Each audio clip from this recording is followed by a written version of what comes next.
Cancer Rising 2022 is about an abundance mindset, not just in money, but in attraction in general, to achieve what you think is unachievable or unrealistic, because it's not. So if you're excited to dive into what exactly 2022, the year ahead, holds for you and your rising sign, make sure that you like, subscribe, and hit that notification bell so you are always up to date with what the stars have in store for you. Side note, if the scenery, lighting, what I'm wearing, everything changes throughout this, it's because 12 rising sign videos is going to take a couple days to get through since these are pretty extensive. So starting out on Sunday, we're going to see how this goes, but yeah, there's going to be some like cut paste, you know the drill.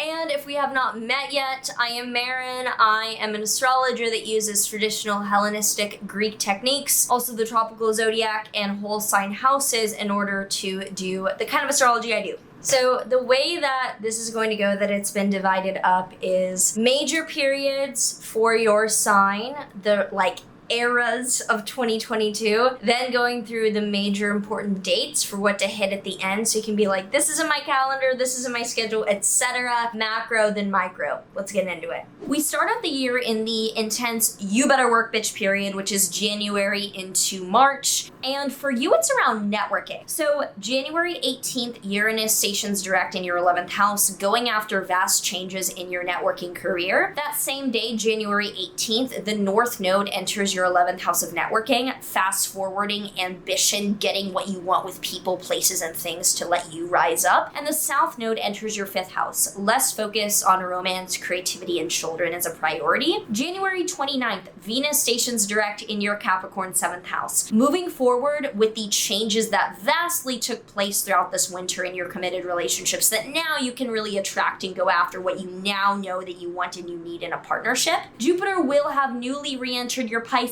9th house. So January especially is a month of re-broadening your horizons around foreign travel and higher education, as was previewed by last summer. And the Saturn-Uranus square is still pretty exact. So trying to be mature about your finances is still being provoked or challenged by the unsteady or unpredictable nature of who you're hanging around and how they might be pressuring you.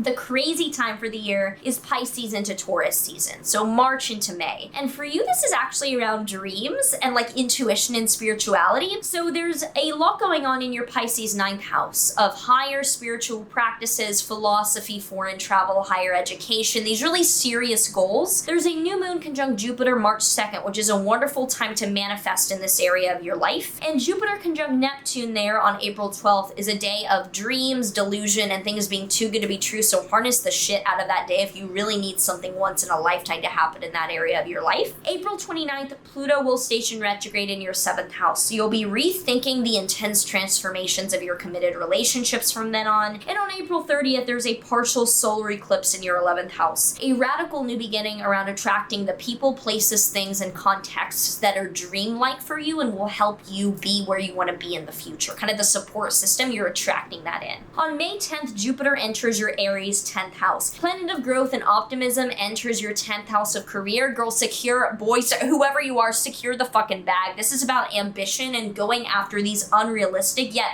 actually totally achievable things in your life. On May 16th, there's then a lunar eclipse in your Scorpio 5th house, a letting go of a romantic chapter, a creative chapter, or a fun in your life. You're kind of letting go of the fun and being like, let me focus and work, bitch. Now, summer is a bit slower. It's about slowing down because of all the retrogrades. June 4th, Saturn stations retrograde in your Aquarius 8th house, rethinking the boundaries or structures in your finances. June 28th, Neptune stations retrograde in your 9th house, rethinking the dreams of what you're going after for travel or school or spiritual practices. On June 28th, Jupiter stations retrograde in your 10th house of career, rethinking the goals in your career that you're now pursuing and really passionate about. You're like, whoa, do I want these opportunities right now? Are these aligned? And on August 24th, Uranus stations retrograde in your 11th house. Now you're rethinking the sun and support systems coming your way. You're like, is this in my highest good? Is this what I really want? Is this too fast? Is this even what I'm even interested in growing anymore? more. Then spooky shit goes down October into end of year for you to figure out your long-term plans amidst what the rethinking has led you to. So October 23rd, Saturn's direct in your 8th house of finances. You have your maturity handled with how you want your portfolio, your debt to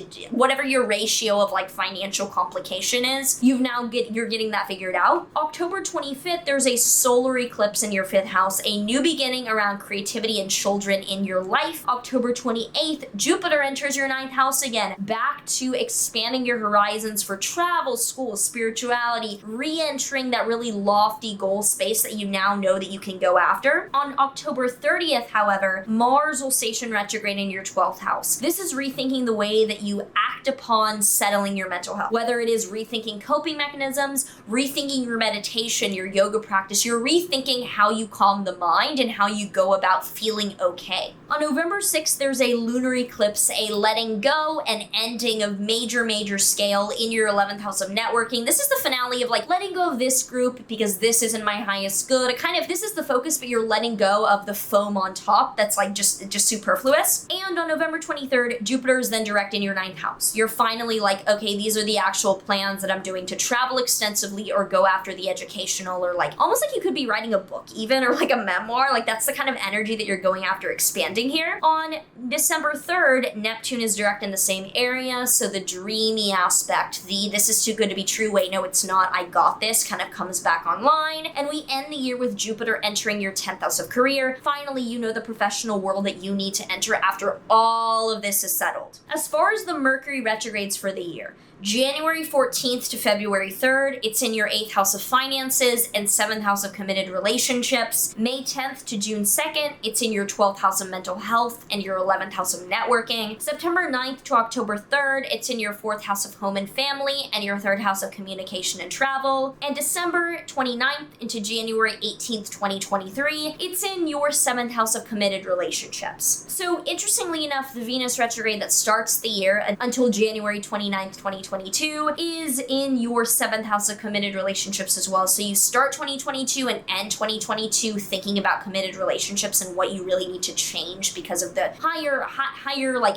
professional goals that you have, like what the people that you need surrounding yourself have to be like, both friendships and then your close partnerships as well. That's a big theme. Jupiter retrograde, July 28th to November 3rd, is rethinking career and also higher lofty goals like education or travel. Saturn retrograde, October 23rd to January 1st, 2023, is rethinking the seriousness of your financial setup. Uranus retrograde, August 24th until January 1st, is rethinking your 11th house of networking and people that you want to surround yourself with. Like, what do you really want to change about that? Neptune retrograde, June 28th to December 4th, is around what is too good to be true and what is realistic with those lofty goals. And Pluto retrograde, April 29th to October 8th, is, whoa, let me redo the type of partnerships and commitments that are around me because I need something a little bit different for that professional self that's coming online. Now, the eclipses are in your 11th house, 5th house axis. North node of focus is in your 11th house of groups and networking. South node of letting go is in your 5th house of creativity, children, and romance. So you're looking at big picture, not as much intimacy. April 30th, solar eclipse, new beginning in your 11th house. May 16th, lunar eclipse, letting go in your 5th house of creativity, romance, and children. Then October 25th, there's a solar eclipse in that same 5th house, which will be a new beginning around children, romance, or creativity, October 25th. And November 6th, the last eclipse of the year, is a lunar eclipse in your 11th house, a letting go of some of the networking that you're no longer, interested in. So if you have any comments below on how you think that these major themes could be playing out for you, do let me know down below. Would be very interested to hear from you. And I think that all of us with the same rising sign could get a little bit out of seeing how we think each other's lives are going to be playing out for the year ahead.